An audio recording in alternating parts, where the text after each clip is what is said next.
बुद्धि का अभाव है ना? ये तो आप मानेंगे नहीं, मानना भी नहीं चाहिए। क्यों मानेंगे भाई? बुद्धि तो मोटे तौर पर लोगों में ठीक ठाक रहती है, ऐसा क्या है? तो बुद्धि का अभाव तो है नहीं।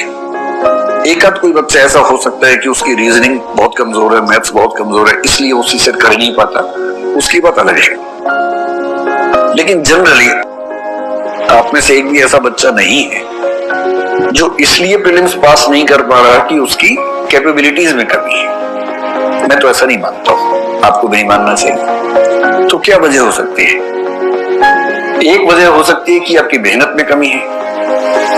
मेरा ख्याल है कि ये वजह भी ठीक नहीं है, क्योंकि पता नहीं क्यों पर मेरी समझ ये है कि जो बच्चे कमजोर बैकग्राउंड से होते हैं, और मोटे तौर पर ये कह सकता हूं मैं कि हिंदी माध्यम के या तमिल, तेलुगु, कन्नड़, मराठी, गुजराती माध्यम के बच्चे अंग्रेजी माध्यम के बच्चों की तुलना में सामान्यतः कमजोर पृष्ठभूमि से आते हैं।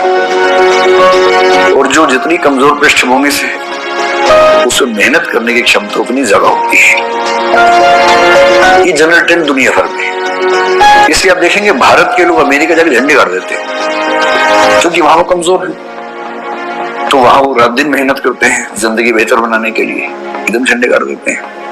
और ये भी है कि यहाँ के बेस्ट लोग वहां जाते हैं, वो भी एक पक्ष है इसके पीछे।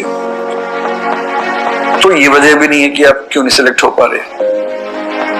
मेरी समझ ये है कि सफल ना होने की बेसिक वजह दो तीन है। एक तो है डिसिप्लिन, कि मेहनत करना लेकिन उसको डिसिप्लिन के साथ ना कर पाना। जैसे 3 दिन पढ़े तो ऐसा दशरथ माझी की तरह पढ़े, जब तक तोड़ेंगे नहीं तब तक छोड़ेंगे नहीं, इस भाव से पढ़े। और 3 दिन बाद 7 दिन के लिए लेट गए, एकदम आराम करेंगे। 3 दिन ज्यादा पढ़ लिए थे, उसके बाद से दिमाग में चक्कर आ रहे थे, वो ठीक करने के लिए सो रहे हैं। एक तो ये हो सकता है कि लगातार नहीं पढ़ पा रहे। दूसरा, मेहनत पर्याप्त नहीं होती ना, मेहनत से ज्यादा जरूरी है स्ट्रेटेजी। देखिए, अगर मेहनत करने से ही बात बनती तो अगर पशुओं की तुलना की जाए तो गधे घोड़ों की जगह आसीन हवाए होते हैं, पर गधे गधे ही रह के ज्यादा मेहनत करके भी, और घोड़े घोड़े ही, है ना? बुरा मत मानिएगा इन शब्दों का, भाव समझिए कि सिर्फ मेहनत से नहीं होता है।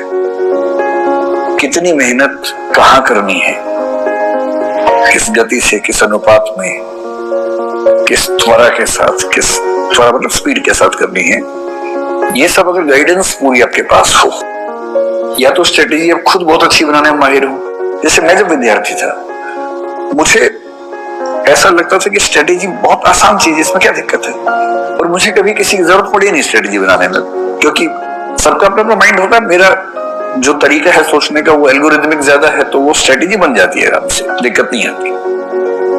हर व्यक्ति का वैसा नहीं होता, कुछ लोग क्रिएटिव ज्यादा होते हैं, उसके अलग तरीके से दिमाग काम करता है, तो स्ट्रेटेजी में उतना दिमाग उनका नहीं लगता। तो या तो खुद बना ले, या कोई आपका साथ दे आपकी स्ट्रेटेजी बनाने में और एग्जीक्यूट करने में, यही तरीका है।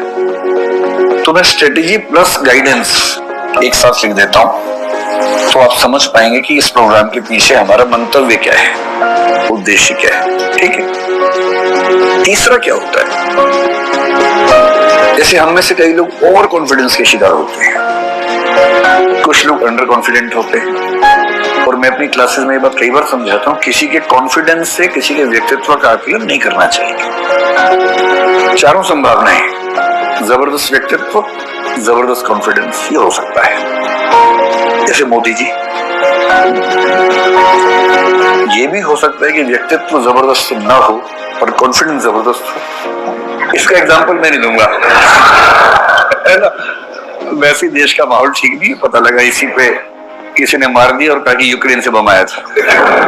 अभी तो यूक्रेन के नाम पे कुछ भी हो रहा है, सब्जी के रेट बढ़ गए हैं, लोग कह रहे हैं कि यूक्रेन से सप्लाई नहीं आ रही है, इससे टमाटर महंगा हो गया है। अजीब हाल है। युद्ध का फायदा सब लोग अपने अपने तरीके से उठा लेते हैं। तीसरा ये भी हो सकता है कि योग्यता ज्यादा हो पर कॉन्फिडेंस कम हो। और चौथा तो होता ही है, योग्यता भी कम, कॉन्फिडेंस भी कम, वो तो खूब दिखता है। तो पहले मैं भी जब छोटा था आपकी तरह, जब मुझसे कोई बहुत कॉन्फिडेंस से बोलता था ना कि मैं तो आईपीएस बन के मारूंगा, मैं डर जा रहा था कि ये तो बन ही जाएगा। यह कॉन्फिडेंस से बोल रहा है। धीरे धीरे कई अनुभवों से मैंने सीखा कि बोलने पे नहीं जाना चाहिए।